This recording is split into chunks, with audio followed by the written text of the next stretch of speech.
Good morning. Hey, just going to run through some quick slides here, more connections between Jesus, Lucifer, Venus, and lots of cool stuff, high strangeness.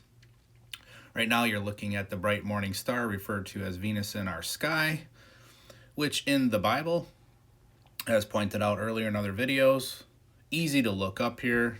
Just typing it into Google, people have already done their research. Revelation 22:16. Jesus is the morning star, Isaiah 14:12, that Satan, actually Lucifer, it says in the Bible, is the morning star as well. We do know the morning star again is Venus, right?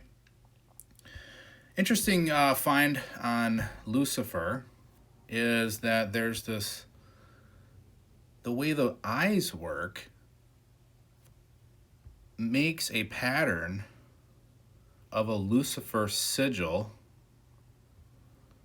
which is fascinating. So somebody else figured this out. This is a depiction of an old theory about how the pineal gland relates to our eyes and vision. The lines represent our physical range of focus. Don't you notice the stunning resemblance to a very familiar symbol, the sigil of Lucifer? There is obviously more to this symbol than meets the eye.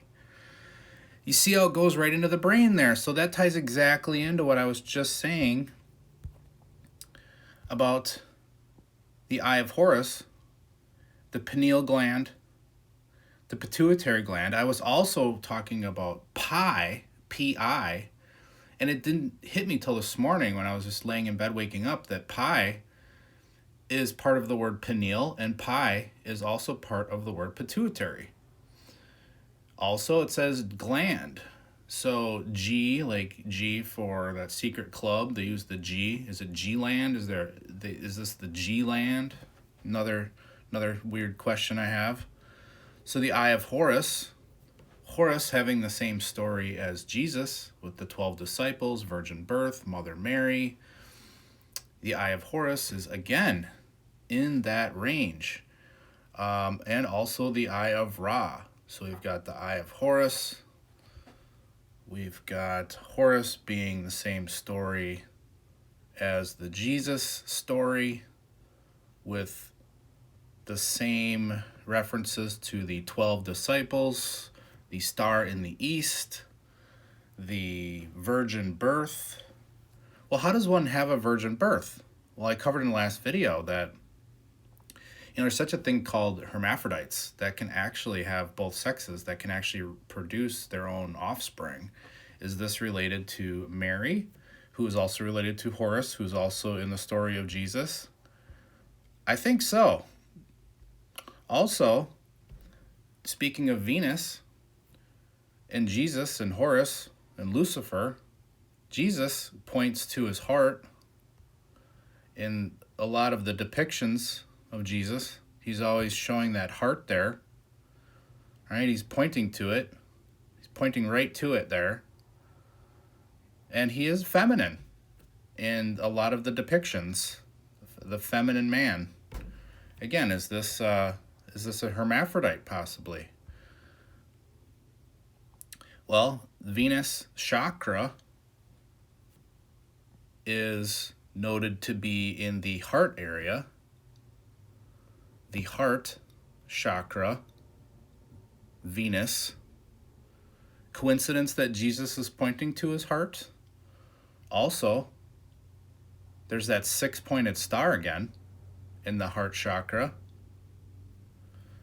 Classically, Venus is connected with the 5 because the 5 of the movement in the sky. We've got that rose petal there. So roses are connected, like the Rosy Cross, Rosicrucians. A lot of connections here in this video, guys. So we've got Venus, we've got the 6-pointed star, we've got 5-pointed star, we've got a chakra. In the name chakra is Ra. Ra is connected to the Lucifer eyes. We've got one eye being Ra, one eye being Horus. We've got the pineal gland, we've got the pituitary gland, we've got the word pi. We've got the eye of Ra, the eye of Horus. Jesus pointing to his heart, which is where the Venus shock Ra is. Horus having the same story as Jesus with the 12 disciples. We've got the all-seeing eye on the dollar bill, that if you draw an upside-down pyramid directly connected to it, you will find a six-pointed star. Inside that six-pointed star, if you just draw a six-pointed star on a piece of paper, you will find a shape that will turn into a three-dimensional cube. Interestingly enough, a three-dimensional cube, when folded out, turns into a cross. Or, if you take a cross and you fold it up and package it all up, it will turn into a cube. Is that another coincidence? I don't think so. So Ra, again, Ra, part of the chakra system. We've got the eye of Ra, the eye of Horus, the connecting to the Lucifer sigil, connecting to the center of the brain. You see Ra holding what looks to be an ancient style type of a cross symbol. It just has the loop on the top, which, again, if you look up what the Venus in astrology, the Venus symbol is the Ankh. So that's an Ankh. And the Venus logo or Venus symbol is a circle on the top with the cross. It's Venus. It's all connected, guys. Also, going back to the hermaphrodite story, yeah, virgin birth possibility scenario would be a hermaphrodite situation. So Mary being the mother of Horus, Mary being the mother of Jesus, was she a hermaphrodite? Is Jesus a hermaphrodite? Why does Aphrodite cover herself? Why does she look a little bit like a man in this artwork? Covering herself, is she a hermaphrodite? And Aphrodite is Venus in Greek myth. And why does the name Aphrodite, why is that name Aphrodite in the word hermaphrodite? So, hermaphrodites, found in a lot of different types of species like worms, mollusks, different types of things you can research online. This is kind of gross. Garden snails mating. Okay. And then I'm going to bring it back around to Stranger Things. So again, in Stranger Things, we have this character named Henry, who's also known as Vecna, playing the good cop, bad cop.